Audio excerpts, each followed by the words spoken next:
آج ہم ریویو کرنے والے ہیں ایک سکن آئنٹمنٹ کی یعنی کہ مرہم کی، جس کا نام ہے ہیلتھ سکن آئنٹمنٹ۔ یہ ایکٹو فارما کی پروڈکٹ ہے اور اس کی پرائس ہے 111 روپیز۔ یہ آپ کو کسی بھی میڈیکل سٹور سے ایزیلی مل جائے گی۔ اس ویڈیو میں ہم اس کی بینیفٹس یعنی کہ یہ مرہم آپ نے کن کن کنڈیشن میں استعمال کرنا ہے اور سائیڈ ایفیکٹس، ڈوز اور کانٹرا انڈیکیشن کے بارے میں بات کریں گے کہ وہ کون سے پیشنٹ ہے جو یہ آئنٹمنٹ استعمال نہیں کر سکتے۔ تو ویڈیو کو اینڈ تک دیکھیے اور چینل کو سبسکرائب کرنا نہ بھولیے۔ تو چلیے ویڈیو کو سٹارٹ کر لیتے ہیں۔ سب سے پہلے اگر ہم اس کی فارمولیشن کی بات کریں تو اس آئنٹمنٹ میں 4 ایکٹیو انگریڈینٹس آتی ہے۔ نمبر 1 ہے نیومائسین جو کہ اینٹی بایوٹک ہے، یہ گرام نیگیٹو بیکٹیریا کے خلاف کام کرتا ہے۔ دوسرا ہے پولیمائسین بی سلفیٹ، یہ بھی اینٹی بایوٹک ہے جو کہ گرام پازیٹیو بیکٹیریا کے خلاف افیکٹولی کام کرتا ہے۔ تیسرا ہے بیسیٹرامائسین، یہ بھی اینٹی بایوٹک ہے جو کہ بیکٹیریا کی انفیکشن میں کام کرتا ہے۔ بیسیکلی بیسیٹرامائسین بیکٹیریا کی والز یعنی دیواروں کو توڑتی ہے اور اس سے بیکٹیریا کی موت ہو جاتی ہے، جس سے زخم، اسکریچ یعنی کہ خارش یا اگر کوئی جگہ جل گئی ہے تو اس کو ٹھیک کرنے میں بہت زیادہ مدد کرتی ہے۔ چوتھا ہے لیڈوسین، یہ انسٹیٹک ہے یعنی کہ یہ درد اور جلن کو فوراً ختم کر دیتا ہے اور ایسا کہہ لیجئے کہ یہ ایک لوکل انستھیزیا ہے۔ اب بات کرتے ہیں کہ یہ آئنٹمنٹ کن کن کنڈیشن میں استعمال کی جاتی ہے۔ ہیلتھ سکن آئنٹمنٹ افیکٹو مرہم ہے جو کہ سکن کی مختلف پرابلمز کے علاج کے لیے استعمال کی جاتی ہے۔ یہ استعمال ہوتی ہے سکن ریش، زخم، ایچنگ یعنی کہ خارش، اریٹیشن یعنی کہ جلن، ریلیف پین۔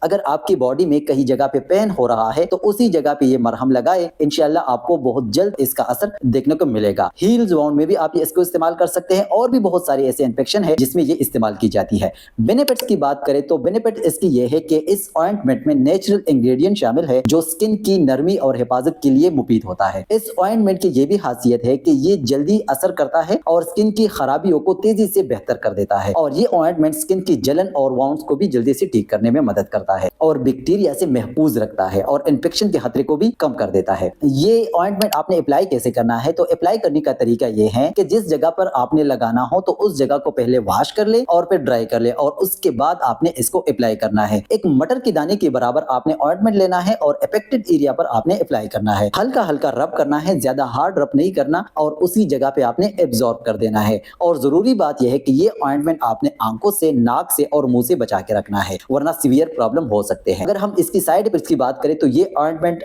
سے آپ کو الرجی بھی ہو سکتی ہے۔ اگر آپ کو الرجی اس آئنٹمنٹ سے ہو گئی ہے تو آپ نے اپنے ڈاکٹر یا ڈرماٹولوجسٹ سے مشورہ کرنا ہے اور اس کے مشورے کے مطابق ہی آپ نے اس کو استعمال کرنا ہے۔ دوستو اگر آپ کو یہ ویڈیو اچھی لگی ہے تو ویڈیو کو کر دو لائک اور میرے چینل کو کر دو سبسکرائب۔ تھینک یو، اللہ حافظ۔